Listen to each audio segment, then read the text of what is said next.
तो साधना जो आपने अभी इतना अच्छा परिभाषा दिया, तो इस साधना में क्या आज की जो भोगवादी जीवन है उसमें किसी को लगता है कि हमें समाज से दूर जाना होगा, जंगलों में, पहाड़ों में, तो वहाँ साधना करनी होगी उस परम चैतन्य से मिलने के लिए। जैसे बताया कि गीता में भी भगवान कृष्ण ने कर्म योग पे जोर दिया है। और श्री आनंद मूर्ति जी जो हमारे गुरुदेव हैं, उन्होंने भी ये कहा कि आत्मोक्षाप्तम जगतिताय।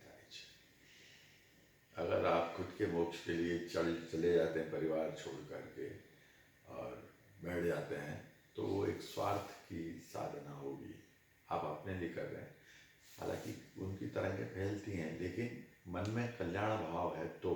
वरना आपको परिवार में, समाज में रहते हुए, उनकी सेवा करते हुए किस तरीके से, क्योंकि बताया था मैंने पिछली बार की, जो विशाल शरीर दिखाई दे रहा है वो सब ईश्वर स्वरूप है।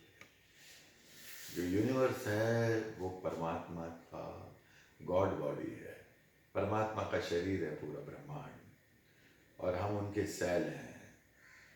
तो हमको इस संसार में रहते हुए, परिवार की देखभाल करते हुए, समाज का काम करते हुए साधना करनी है। वही सच्चा साधक है, वही वीर साधक है। और आज ज़रूरत है वीर साधकों की, स्पिरिचुअल सोल्जर्स की, जो आध्यात्मिक सैनिक हों, जो परमात्मा को पूरी तरह से समर्पित हों, परमात्मा को और उनकी सृष्टि से एक अटूट प्यार करने वाले, हमेशा उनकी हित चाहने वाले, ऐसे राजनेताओं की, ऐसे आध्यात्मिक गुरुओं की, ऐसी टीचर्स की, ऐसे समाज के लोग। तो उसके लिए समाज छोड़ने की आवश्यकता नहीं है। तो आपका कहना है कि जो समाज के आज जितने भी लोग हैं वो सब अपने समाज में रहते हुए, अपने कर्म में रहते हुए साधना कर सकते कर सकते हैं। अब कोई है ही नहीं आगे पीछे और वो कहता है कि मुझे शांति के लिए टेम्परेरी गए भाई, 5 महीने 6 महीने चले गए, वहाँ आपने साधना की, लेकिन आपका मन हमेशा हित में लगा रहना चाहिए। ये साधना कर रहा हूँ तो ये इससे जो मुझे शक्ति मिलेगी, जो शांति मिलेगी, जो आनंद मिलेगा, मैं इस संसार को दूंगा। ये भाव से अगर वो गए और यहाँ उनका मन नहीं लग पा रहा है, तो 5 6 महीने के लिए गए, अब हमेशा हिमालय में ही बस गए जाके, और यहाँ संसार का हमने कर्ज लिया है, इसको चुकाएंगे नहीं, तो जो दूसरे नई पीढ़ी है, जो युवा पीढ़ी है, उसको मैसेज क्या, क्योंकि गीता में कहीं उन्होंने नहीं कहा कि हिमालय में जाइए। उन्होंने समर्पण की बात कही है, कर्म योग की बात कही है। जिंदगी एक युद्ध है, अंदर भी कुरुक्षेत्र है अर्जुन, बाहर भी कुरुक्षेत्र है, और हर आदमी अर्जुन है। अर्जुन उसको नहीं कह रहे हैं, या हर आदमी अर्जुन है जो कंफ्यूज है कि मैं क्या करूं क्या ना करूं, और उन्होंने सही दिशा निर्देश दे दिए। तो जो भी उसको पढ़ेगा, गीता को पढ़ के उसको देखना, जैसे भगवान कृष्ण ने निर्देश दिए हैं कि हे अर्जुन, त्वदुदि परिप्रश्नेन परिपातेन परिप्रश्नेन सेवाया उपदेश दक्षन्तु ते ज्ञानं ज्ञानिनस्तु तत्वदर्शिना। तू किसी तत्वदर्शी पुरुष के पास जाकर उससे ये ब्रह्म विद्या सीख, ये ज्ञान सीख। तो उन्होंने बताया, नहीं तो खुद दे सकते थे साधना उनको, लेकिन कालांतर में वो तो रहने वाले नहीं है। कालांतर में जो परंपरा चली आ रही है गुरुओं से सीखने की, और तत्वदर्शी पुरुष के पास जाना है, ब्रह्म विद्या सीखनी है, और समर्पण मुझको कर, मेरे को मेरे को अपनापन दे दे, मुझे तू समर्पित हो जाएगा तो तू सारे कलेशों से, सारे दुखों से मुक्त पा जाएगा। जी। तो आप इस साधना के लिए अपने अंदर किस तरह देखते हैं? अपने अपनी अंदर आत्मा में? आनंद स्वरूप देखता हूँ। ये आनंद मूर्ति जी जो हैं मेरे अंदर बसते जा रहे हैं, और इतने अंदर बसा लूँ इनको, ये कभी निकल के नहीं जाएं 1 मिनट के लिए भी बाहर, बस मेरे अंदर बसे रहें, और इनका प्रकाश इतना फैले, इतना फैले कि इस पूरी पृथ्वी को मैं आनंद से भर दूँ, सब जगह आनंद ही आनंद और प्यार फैला दूँ। इस तरह से मैं देखता हूँ। बहुत अच्छा।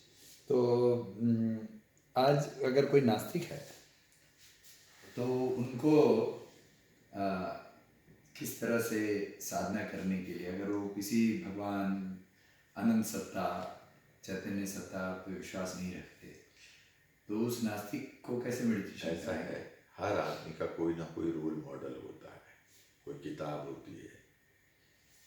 अब जैसे कम्युनिज्म था, वो नास्तिक, पर उनके भी तो रोल मॉडल लेनिन थे, माओ। ये मन बगैर रोल मॉडल के रह नहीं सकता। जरूरी नहीं कि अनंत, अभी आदिवासी लोग हैं, वो उस अनंत को नहीं जानते, वो तो वहाँ के जो न्यूक्लियस हैं, जो उनके वहाँ के नेता हैं, जो उनकी देखभाल करते हैं, ईश्वर सब में समाया हुआ है। तो मेरी निगाह में मैं समझता हूँ कि कोई नास्तिक नहीं है, क्योंकि कोई ना कोई भगवान के रूप में, चाहे उनका पिता होंगे या उनके गुरु होंगे, या जिस सिद्धांत पे वो चलते रहेंगे उसके ऊपर होंगे, बगैर इसके कि मेरा कोई भी नहीं है, ऐसा है नहीं। सोचना है ऐसा। और हर आदमी अपने ढंग से मेडिटेशन करता है, लेकिन क्या होता है कि इसको प्रेम से और व्यवहार से, कोई भी नास्तिक हो, सबको प्रेम चाहिए। एक कितना भी बड़ा बेईमान आदमी होगा, सबको एक ईमानदार दोस्त की तलाश है। ईमानदार बेटा चाहिए, ईमानदार पत्नी चाहिए। कितना भी बड़ा खुद बेईमान होगा, कितना भी बड़ा झूठा होगा, उसको वो चाहिए। कितना भी बड़ा नास्तिक आदमी होगा, लेकिन उसका पिता तो था, अपने पिता को तो मानता है, जिसने उसकी रक्षा की होगी। कोई गुरु होगा जिसको बुरे टाइम पे उसकी मदद की होगी, उसको तो मानेगा। जो कोई प्यार नहीं उसको करता है, जिसको दूसरा कोई उसको प्यार करता है, उसको तो मानेगा। तो भगवान किसी ना किसी रूप के अंदर दिख जाते हैं। लेकिन जो वो, अब आप खाली उसको ज्ञान देने की बात करेंगे नास्तिक को, तो उससे नहीं समझेगा। लेकिन व्यवहार में जितना वो खुद को प्यार करता है, उससे ज्यादा आप उसको मोहब्बत करेंगे, उससे ज्यादा आप उसका ख्याल रखेंगे, तो वो आपका ख्याल करने लग जाएगा, ऑटोमेटिकली आपकी तरफ खिंच जाएगा।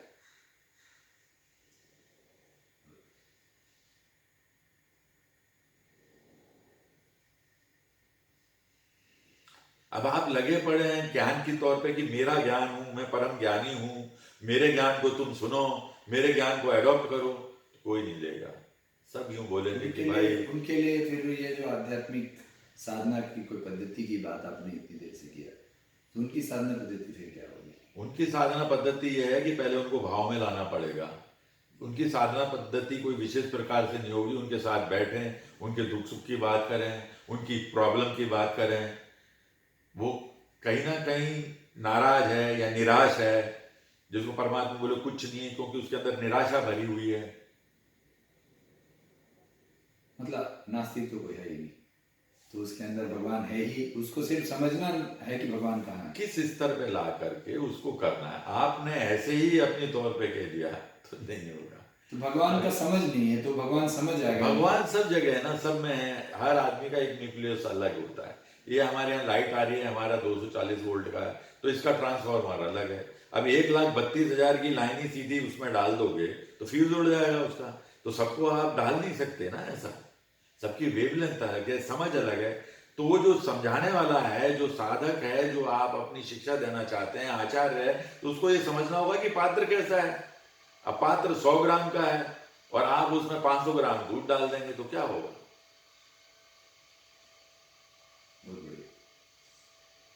प्रेम ही एक ऐसी चीज है, भक्ति ही एक ऐसी चीज है, सबको प्रेम की जरूरत है। कोई व्यक्ति नकार नहीं सकता कि मुझे प्रेम नहीं चाहिए।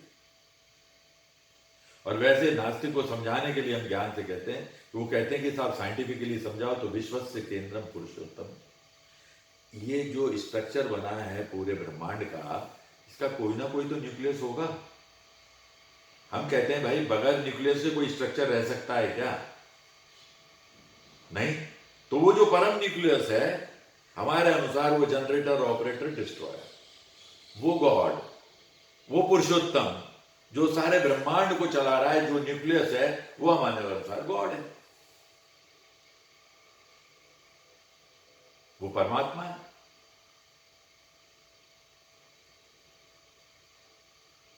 तो अगला प्रश्न है कि जो ये आमतौर पर ये भावनाएं हैं कि हिंदू धर्म या संप्रदाय में ही साधना की बात, ध्यान की बात, अध्यात्म की बात ज़्यादा प्रचलित है, तो जो दूसरे संप्रदाय के, दूसरे रिलीजन के हैं, उनके लिए क्या ध्यान का कोई अलग रास्ता है, या ध्यान की पद्धति उनके लिए क्या होगी?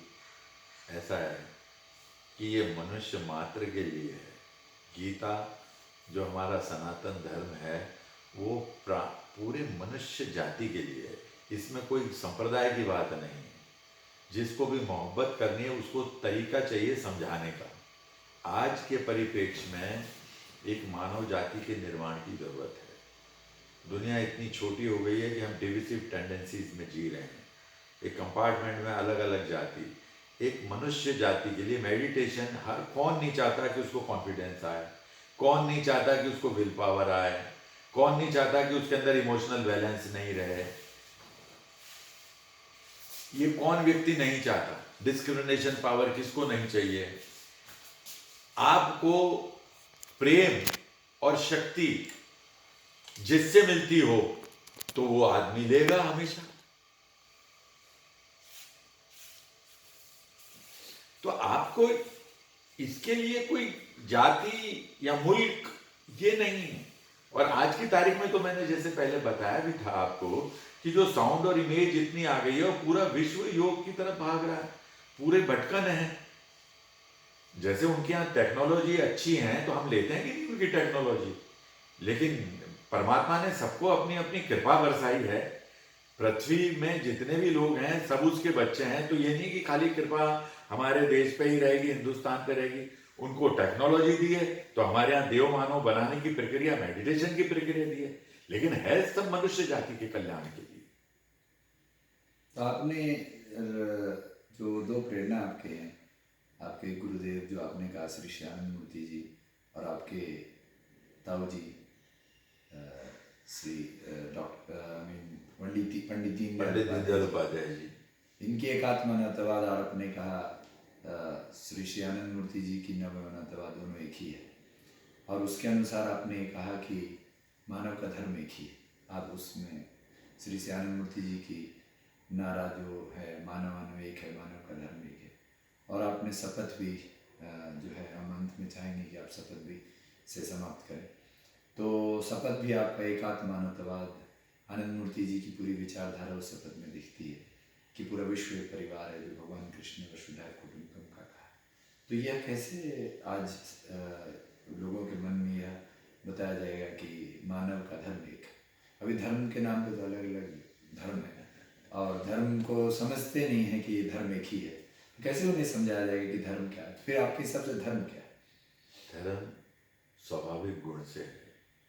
जैसे आग का धर्म है जलाना, बर्फ का धर्म है शीतलता प्रदान करना, मनुष्य का धर्म है उस अनंत से प्रेम करना और उस अनंत में मिल जाना, और सत्यम शिवम सुंदरम के जो गुण हैं वो उसके अंदर हैं, उनको प्रसाद प्रचार करना। तो ये हर मनुष्य के अंदर है। आनंद हर मनुष्य प्राप्त करना चाहता है। पशु जो है आनंद प्राप्त करना नहीं चाहता। वो आहार निद्रा भय मैथुन, उसको खाना मिला फिर शाम की या परसों की नहीं सोचेगा। वो ये नहीं सोचेगा कि मैं अच्छा सबको इम्प्रेस करने के लिए खूबसूरत बन जाऊं। उसको बोध नहीं है वो चीज का।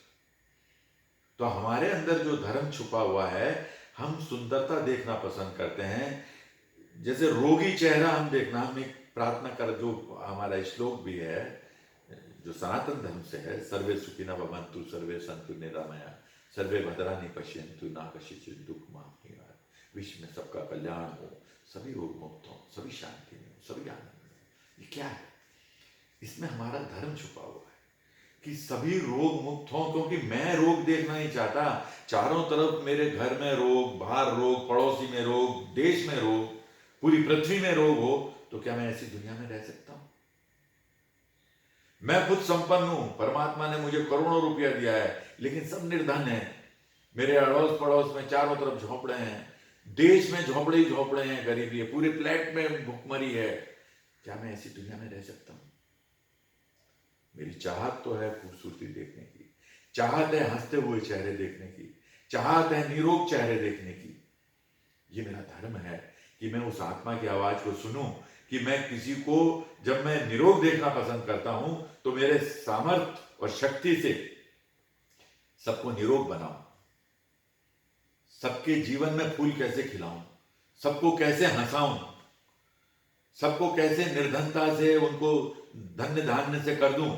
मेरे में अगर जो शक्ति सामर्थ्य है, खाली मेरे परिवार के लिए नहीं, मेरे परिवार के अलावा मेरा समाज है, मेरा राष्ट्र है, मेरी सृष्टि है, मेरी समष्टि है। ये दीनदयाल जी का चिंतन था। और आनंद मूर्ति जी ने हमको साधना पद्धति दी। दीनदयाल जी ने 2 बातें बोली थी जो मर्म की मैंने ली है। उन्होंने कहा था कि हम ऐसे भारत का निर्माण करेंगे, यहां जन्मा हुआ बालक संपूर्ण व्यक्तित्व का विकास करते हुए, पूरी प्रकृति को आत्मसात करते हुए नर से नारायण बनने में सक्षम हो सकेगा। लेकिन होगा कैसे? कैसे संपूर्ण व्यक्तित्व का विकास करेगा? शारीरिक रूप से fit, mentally prepared, spiritually elevated, शरीर रूप से सक्षम हो, मानसिक रूप से उन्नत हो, आत्मिक रूप से उच्चतर हो। कैसे होगा? अष्टांग योग के बिना नहीं हो सकता। अष्टांग योग अपनाना पड़ेगा। पूरी पृथ्वी से, पूरी सृष्टि से प्रेम करना पड़ेगा। प्रेम कब करेगा? जब पिता को मानेगा तो परिवार को मानेगा ना मेरे भाई बहन को। जब पिता को ही नहीं मानता तो फिर परिवार कहां से बनेगा? नास्तिक की आपने बात कही थी, नास्तिक अपने पिता को तो मानता है, तो पिता भगवान स्वरूप है ना वहां।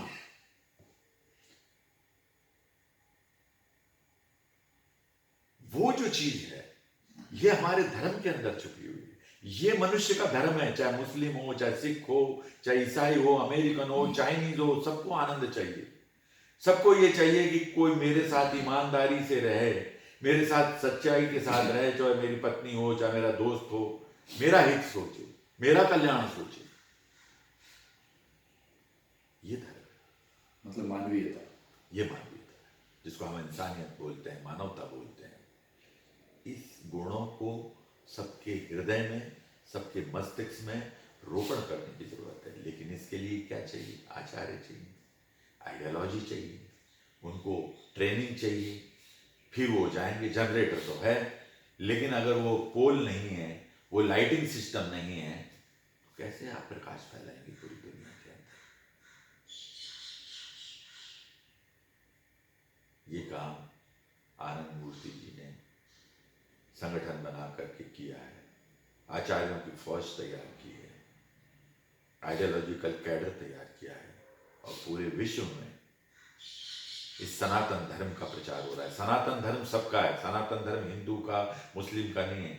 जो भी जीव कल्याण के लिए, जो सबके कल्याणकारी के लिए है। सनातन मतलब जो सत्य है, आत्मा सत्य है, परमात्मा सत्य है, और परमात्मा से जो जोड़ने वाली चीज है, जो परमात्मा से मिलाने वाली चीज है, खुदी से खुदा की ओर मिलाने वाली चीज है, सोल टू गॉड को ले जाने वाली चीज है, वो है सनातन धर्म।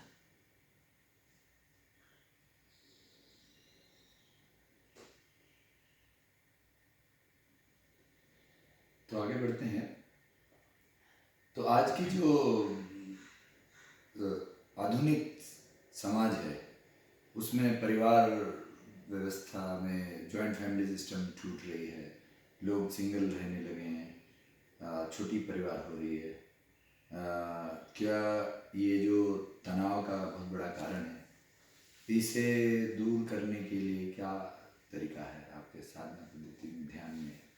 इसको दूर करने का एक ही तरीका है कि जगह जगह सबके अंदर पहले तो जो मैंने अभी बातें कही हैं, दया, क्षमा, करुणा, श्रद्धा, ये जो भावना है, ये प्रेम की सहायक भावना है, प्रेम की खेती को बढ़ाती है।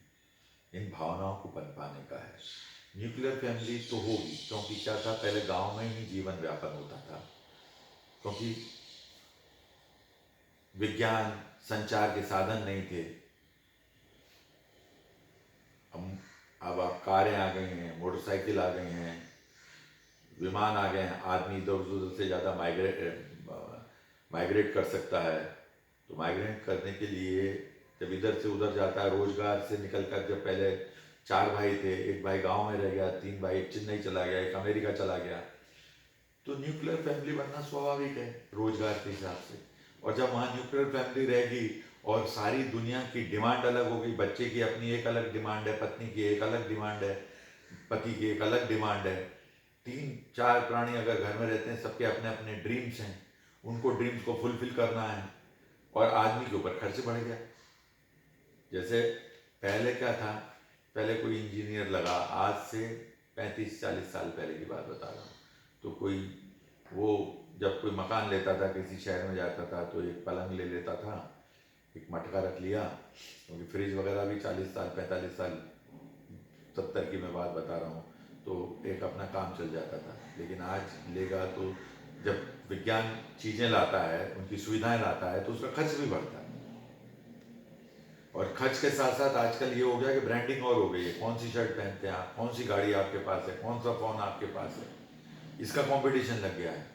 क्योंकि वो जो मार्केटिंग कंपनीज हैं वो अपने अपने हिसाब से नर्चर करती हैं दिमाग। तो एक तरफ तो वो आंधी आ रही है, और बच्चों को इस और रुझान बढ़ता जा रहा है, पेरेंट्स को ट्रेनिंग नहीं है, तो पेरेंट्स को उस और रुझान पैदा करना पड़ेगा। हमारे जो यज्ञ दिए हैं, पहले सनातन धर्म में क्या था, हम जब छोटे थे तो हमारे दादी या हमारी माता जी हमको गाय की रोटी के लिए भेजती थी, पहली गाय की रोटी निकलती थी, कबूतरों को दाना डालते थे, फिर हम वहाँ जाके मंदिर के पास जाके जो बैठे रहते हैं उनको भी कुछ देते थे, लास्ट में कुत्ते की रोटी निकलती थी कुत्ते को। तो आज बच्चे के अंदर एक देने की प्रवृत्ति आती थी, उसके अंदर एक करुणा उपजती थी, उसकी एक हैबिट बनती थी, और फिर वो अपने ढंग से जो भी पूजा पाठ करते थे। लेकिन आज क्या हो गया है, आज वो सारी चीज छूट गई है। आज ये लाया बेटा, पापा आज मेरे लिए क्या लाए, आज तेरे को अच्छी पार्टी दे रहे हैं, तो एक्सपेक्टेशन, सबकी एक्सपेक्टेशन बढ़ गई है। हर आदमी एक दूसरे से एक्सपेक्ट तो ज्यादा करता है और देना कम चाहता है, तो कश्मकश होना स्वाभाविक है। और इसीलिए ये टूटना होगा जब आप एक तो ये भाव से करते हैं कि मुझे करना है, ये मेरी ड्यूटी है, ये मेरा फर्ज है, ये मुझे दे या ना दे, और एक ये है कि साहब मैं अगर कर रहा हूं तो मुझे ये भी दे, तो आप दो या ना दो।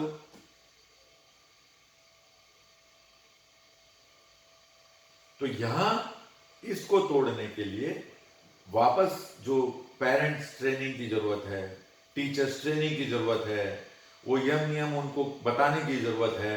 ये यज्ञ जो दिए हैं, नृ यज्ञ, भूत यज्ञ, पितृ यज्ञ, अध्यात्म यज्ञ, हमारे गुरुदेव ने 4 यज्ञ बताए हैं।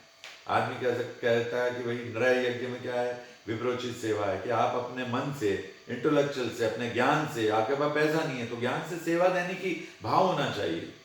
जरूरी नहीं है कि पैसा ही खर्चा करें आप ज्ञान दीजिए। आप सोचिए कि ये मेरे को पैसा नहीं कमाना है, मेरे को ये ज्ञान दान करना है। वैश्योचित से सत्योचित सेवा है, कोई अन्याय हो रहा है, आप शक्तिशाली हैं किसी पर, तो आप निर्भीक होकर वो कहेंगे मुझे क्या लेना देना है यार, मेरा तो परिवार का मैं देखूंगा, आपके बच्चे पे विपदा आती है या पत्नी पे विपदा आती है तो आप खड़े होते हैं, लेकिन कोई दूसरे पे विपदा आती है तो खड़े नहीं होते हैं आप, तो आपके लिए कौन खड़ा होगा फिर। तो ये जो भाव है इसको बनाने की जरूरत है कि भाई मेरा फर्ज बनता है कि मैं उसको न्याय दिलाऊं, मैं उसको सबल दूं, जो बेचारा भयभीत हो रहा है उसको निर्भय कैसे करूं। वैश्योचित सेवा, मेरे पास पैसा है साहब, बाकी नहीं है, मैं वो दूं तो मैं बस पैसे से मदद कर दूं, और हाथ पांव है मेरे पास, तीनों चीज नहीं तो लेबर, मैं श्रमदान कर दूं, रोड बनाना, रोगी की सेवा करना, अस्पताल में जाना। तो मनुष्य ऐसा नहीं है कि कोई भी सेवा नहीं कर सकता, कहीं ना कहीं किसी भी प्रकार से आपके अंदर सेवा का भाव है। लेकिन बचपन से ही अगर बच्चे को सिखाया जाएगा तो उसकी आदत पड़ जाती है, फिर उसको अच्छा नहीं लगेगा बगैर सेवा की हुए, वो सब आदतें टूट गई हैं, वो वापस उन आदतों में लाना पड़ेगा। यही संस्कार है। ये यम नियम ही पता नहीं है, सत्य क्या है, अहिंसा क्या है, कंफ्यूजन है। इसकी चर्चा लंबी हो जाएगी, जब हम यम नियम की व्याख्या करने जाएंगे तो इंटरव्यू में बहुत टाइम है, लेकिन अब भी हम इतना ही कह के बोल सकते हैं कि इस और लाने के लिए हैं, और आगे संपर्क करें, हम बताएंगे उनको। आगे के आगे कैंप लगते हैं हमारे, ज्यादा से ज्यादा लोगों को फैलाने की कोशिश कर रहे हैं। जी, मतलब एक तो बहुत बड़ी बात है कि जो परिवार मिलकर रह रहे हैं, आज इस व्यवस्था में भी जो न्यूक्लियर फैमिली की व्यवस्था हो रही है, तो उनका साधना से कैसे वो लोग एक दूसरे के पूरक हैं, तो उनके एग्जाम्पल्स भी देने की जरूरत है। जी आप कहीं कहना। मतलब उनको पहले तो क्या होता है कि पहले तो आइडियोलॉजिकल माइंड बनाना पड़ेगा उनको कि जीवन क्या है, समाज क्या है। अब क्या होता है कि किसी का सात्विक भाव है, पत्नी का सात्विक भाव है, तो साधना में आकर्षित हो जाएगी। एक बच्चा राजसिक है, अभी उसमें तामसिक कैटेगरी है, तो हम साधना की बात ही नहीं कर सकते उसके साथ में। फिर तामसिक राजसिक है तो उसको प्रार्थना में, भजन कीर्तन में ले जा सकते हैं। राजसिक है तो थोड़ा सा कीर्तन करा के थोड़ा सा मेडिटेशन करा सकते हैं। सात्विक में आ गया तो उसको हम मेडिटेशन की और वो आकर्षित भी हो जाएगा। योगासन तो से- हमको पहले योगासन से भी ला सकते हैं। योगासन, कीर्तन, ये सब एक पार्ट है फिजिकल का। मतलब आपने योगासन कराया, थोड़ा कीर्तन, क्योंकि म्यूजिक ऐसी चीज है कि हर आदमी का 99% रुझान होता है म्यूजिक में। तो हम संगीत के द्वारा आकर्षित कर सकते हैं, जिसमें हमारे भजन हो गए, कीर्तन हो गया, उसके द्वारा आप आकर्षित कर सकते हैं। जरूरी नहीं है कि सारे लोग मेडिटेशन ही करने लग जाएंगे। अगर आप सोचेंगे कि सब जगह अपनी मेडिटेशन बताएंगे तो आपकी ऊर्जा उसमें खर्च होगी अनावश्यक। तो आपको जो ऐसे ध्यान बताने वाले लोग हैं उनको भी ये देखना होगा कि सामने पात्र कौन सा है। आपको हाई डोज तो नहीं दे सकते ना 500 की, उसको बुखार जैसा बॉडी एक हो रहा है, बुखार नहीं है, तो आपको उसी हिसाब से दवा देनी पड़ेगी ना।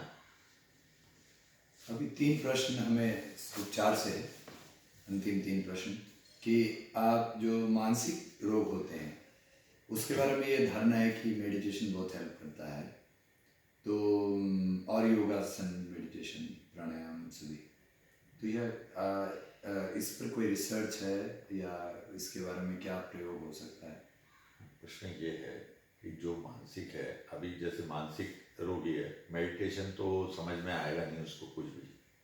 उसको हम आकर्षित कर सकते हैं पहले शुरू में, क्योंकि आपको उसको देखना पड़ेगा कि वो मानसिक रोगी किस तरीके का है, कितने उसको परेशानियां हैं, किस लेवल की परेशानियां हैं।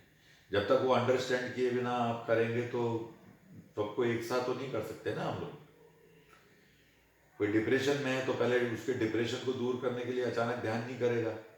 उसको कह सकते हैं गाने के द्वारा, मतलब उसको म्यूजिक से धीरे धीरे धीरे धीरे सेटल करना पड़ेगा उसके माइंड को, उसके साथ समय देना पड़ेगा। वो किस कारण डिप्रेशन में, तो पहले आपको उसके साथ इधर उधर की बातें करनी पड़ेगी, कहानियाँ सुनानी पड़ेगी, उसके साथ खेल खेलना पड़ सकता है, उसको एक्टिव करना पड़ेगा। फिर मेडिटेशन की बात आप उसको साथ कर सकते हैं। और योग क्रिया, योगासन? योगासन में वो कहेगा कि मैं करता हूँ, आलसी लोग होगा तो पहले उसको पीटी करा दो। एकदम से योगासन नहीं करेगा तो जो हमारी योग को सहायक करने वाली क्रियाएं कराइए और फिर योगासन कराइए कि तुम्हारा ये दूर हो जाएगा। तो आपको ये क्या है कि इसीलिए आचार्य ट्रेनिंग की जरूरत है कि उसको ये पता होना चाहिए कि मैं सामने वाले को क्या परोसना है मुझे। योगासन जीवन में आ जाता है, योगासन मेडिटेशन बचपन से ही आ गया तो इसके अलावा कोई वो नहीं है। लेकिन जैसे ही बड़ा होता जाता है तो उसका मन नहीं लगता। पर कितना मन है, वो तामसिक है, तामसिक राजसिक है, राजसिक सात्विक है या सात्विक है। सात्विक आदमी हो गया, पूजा पाठ करता है, कई दफे वो भी स्वार्थ भक्ति में ज्यादा है अपने मतलब, लेकिन वैसे पूजा पाठ करता है, खान पीन में वेजिटेरियन है। लेकिन जरूरी नहीं है कि मेडिटेशन में ना उसका लग जाए। ज़्यादातर लग जाते हैं, पर बहुत सारे प्राय मेरे साथ इस तरह के केसेस आए हैं जिनको मैं मिलता हूँ, तो कई दफे पाता हूँ तो उनके मन से उस चीज़ को निकाल करके समष्टि से प्रेम करने की गलत है। साधना करते हैं, बहुत सारे लोग साधना करते हैं, लेकिन वो साधना अपने बोले भाई मैं तो अपने ये पूजा पाठ कर लेता हूँ, मैं ये साधना करता हूँ, 2 घंटे ध्यान लगाता हूँ अपना, और अपना भाई मैं ये टाइम से खा लेता हूँ, टाइम से सो जाता हूँ, बाकी मुझे कुछ लेना देना नहीं दुनिया से। तो ये स्वार्थ वाली बात है। आत्म सुख तत्व पे आधारित है। आप परमात्मा के लिए कुछ नहीं कर रहे, आप अपने लिए काम कर रहे हैं ना, समाज के काम के हैं। एक ये होता है कि मैं ये कर रहा हूँ, ये जो साधना कर रहा हूँ इसकी मुझे तरंगें चारों तरफ फैलानी है, भले कुछ नहीं करें लेकिन एक मन में भाव तो है, दूसरों के प्रति संवेदना तो है। तो एक साधक का मतलब ये होता है कि उसको संवेदना दूसरों के प्रति रखनी है, उसके परिवार के प्रति उपेक्षित रहेगा। आप हो गए और आप अपने परिवार को भी नहीं देख रहे हैं, समाज को भी नहीं देख रहे हैं, परिवार को छोड़ा आपने और समाज को देख रहे हैं, वो ग्रेट है। क्योंकि आपने एक बड़े परिवार के लिए भी कुछ लोग चाहिए जो होल टाइम के रूप में करते रहे। तो परिवार दान करता था, पहले परिवार देते थे अपने उनको। जैसे सरदारों में भी, जब सरदार में जब लड़ाकू बने तो उसमें से बड़े लड़के को सरदार बनाते थे, दे दिया देश के लिए, राष्ट्र के लिए दे दिया, वहां से अपना तैयार हुआ है। इसी तरह से ऐसे सेवाधारी, ऐसे आध्यात्मिक लोगों की जरूरत है जो समाज को, अपने जीवन को समर्पित कर दें पूर्णकालिक।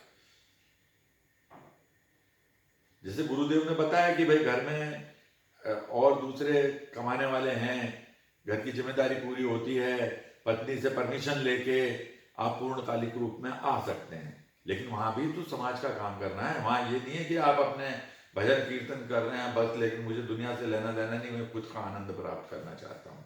तो यहाँ एक बेसिकली जब मैं खुद स्वार्थी हूं तो मैं आपके अंदर परमार्थ का बीज कैसे बो सकता हूं?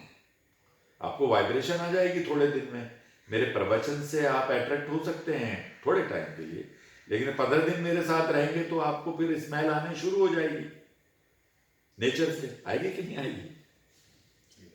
तो ये जो मानसिक रोग होता है, ये क्या उसका जो शारीरिक बीमारियां हो रही है उसका एक दूसरे से कनेक्शन है? बिल्कुल कनेक्शन है। आज जो मैक्सिमम जो बीमारियां हैं वो साइको फिजिको हैं, फिजिको साइको कम है। हम जो अभी आने की जो प्रवृत्ति के लिए हम एक प्रमोट कर रहे हैं कल्चर को, थॉट हाइजीन, जैसे हाइजीन तो आप रख रहे हैं लेकिन थॉट हाइजीन नहीं रखते आप।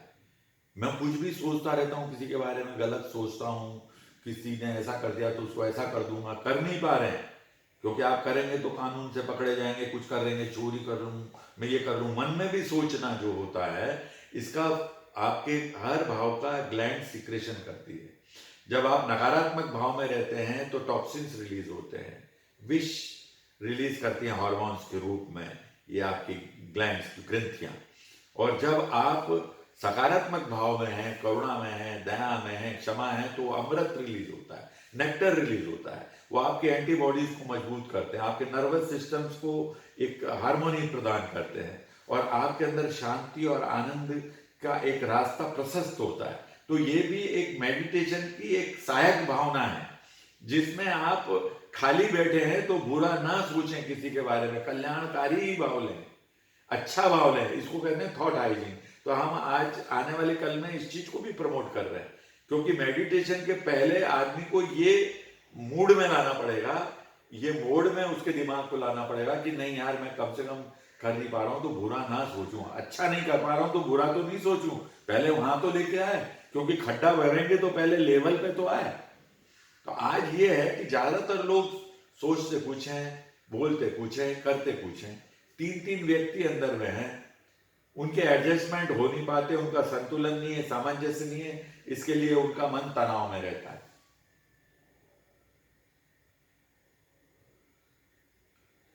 तो मन तनाव में रहेगा, उस तनाव के कारण वेरियस आपके ब्लड प्रेशर हाई हो जाएगा।